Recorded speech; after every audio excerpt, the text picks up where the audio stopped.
When we first bring a horse into the Saddlebred Rescue Program, the first thing we need to do is evaluate them.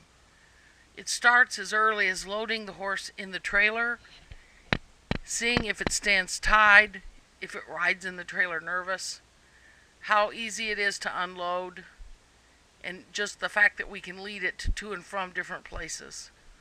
Once it's in the program, we bring them in, we groom them, and all this time we're taking note on whether they're easy to handle or not.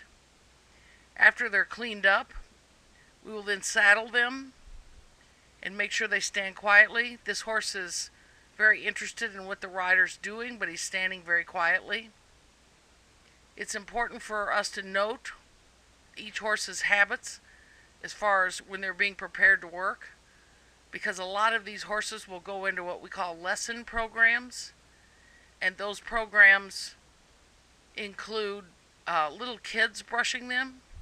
So we need to know which horses are suitable for that. So ground manners is a huge importance. We use special girths for the first time when they come into this. They're fuzzy and we don't put them on very tight, as some horses tend to feel that and get extra tight or nervous with it. These horses have already had their temperatures checked, and we do catalog them in as far as markings and age. As we get a horse ready to work, you're going to notice that our handler is putting what we call splint boots on and bell boots. The bell boots go along the hoof to protect it from the back foot hitting it, and the splint boots, which are white, go up higher on the leg and will keep that horse, if he goes close and hits his leg with his other foot, it will keep him from injuring himself. We will make a note on that as to what the horse needs as far as with work. We also measure them to get a height. We do have a measuring stick, and this is done on every horse that comes into the property. After the horse has been prepared, we will bridle them, and we use a smooth snaffle, because I've noticed most of the horses that drive on the road use these smooth snaffles. So we put this mild bit in to mimic what they're used to,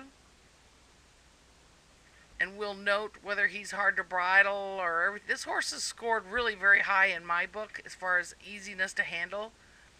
It'd be nice if he put his head down a little lower, but I'm sure he can be taught that. When we get ready for the next step, we do pull the stirrups down so they flop alongside the horse, and he will head out to the arena. After we bring them into our indoor arena, we lunge them. First we determine if they know how, and obviously this horse does and is very good at it. He's happy and willing to do this. And we will go both directions. Our main goal for this is to determine if the horse is going to buck or throw a fit when they have a saddle on. We've had about 4 or 5 that once you bring them out and go to lunge them, just absolutely will not wear a saddle. And if they get that point, we do not put a rider on them at that point in time. Once we're sure that the horse is comfortable with the arena and the saddle, we put a rider on. We do use a mounting block, as a lot of programs and people do use them. This horse does have a header, as you can see, but he is standing extremely quiet.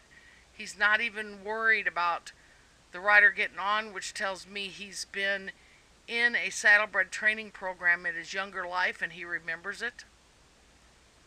Saddlebred Rescue really counts on the training they've had before they've been on the road, and horses have a tremendous memory. So it doesn't take much for them to remember what they used to do 10, 12 years ago even. And this is what we hope to get as a horse that has been worked by a saddlebred trainer at some point. And then we hope that the training that was done early on was done correctly and that a horse doesn't have any problems. What we've found is if a horse comes in, goes into the driving world because of problems under saddle, that they can be perfect on the road for years and have a very useful life. But when they come back into the arena work, Within 2 weeks, they will remember and have almost like flashbacks, and will go back into what the bad behavior that they were doing to begin with. It's usually not as severe, and most of the time we can work through that.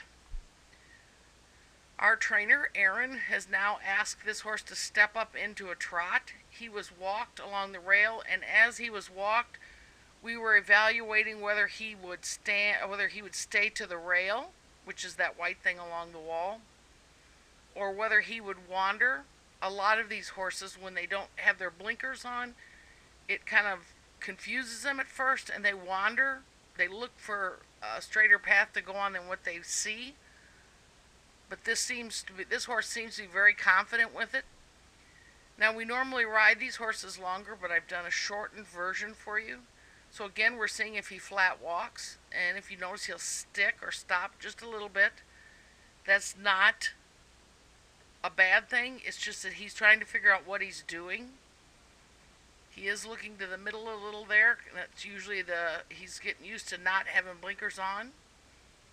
Some horses will not reverse, as what we just did on the rail. They will want to turn away from the rail.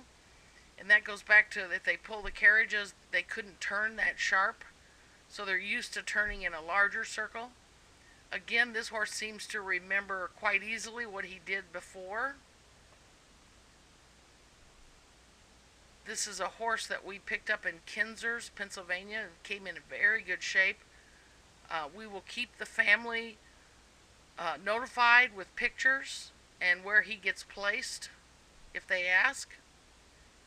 After he's walked quietly, which he did, Aaron has asked him to step up into a trot. We usually can get the horses to do these two gaits, the walk and the trot. So we start them first so that they're calm and relaxed. If you notice, every once in a while this horse takes kind of a shorter step behind, which may mean that he's showing his age a little bit. This horse is around 15 years old.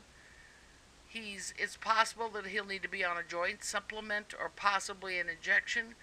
He's not showing a lot of this short stepping, so we might just let him have a little rest and see if the footing in our arena works to him and he squares up at the trot. This horse is very easy to get to walk, which is a plus. Right now we have a piece of paper that we fill out. We use 1 through 5, and 5 is the best they can be. This horse is scoring very, very high. He's scoring 4 pluses and 5s. The next thing Aaron will ask him to do is canter. These horses are taught a cue, and we're going to see if he remembers it. So she's turning his head slightly to the rail. He did remember it. He kind of started out, and right through there, he's a little what we call pacey. So that either means that he was gaited at one time in his life where he was taught to rack and slow gait, or that possibly a hock or part of his back leg is a little sore, which might cause him to also short step. We usually go around more than this, but again, we've shortened this. You notice he had a very good stop. All Aaron said was whoa, and he came down, which is very important for horses that are used in teaching other people to ride. It's nice to have a horse that when you say whoa will stop in case a rider is out of control. Now Aaron just asked this horse to canter, and he was a lot better, which means to me he's probably more comfortable cantering on this lead.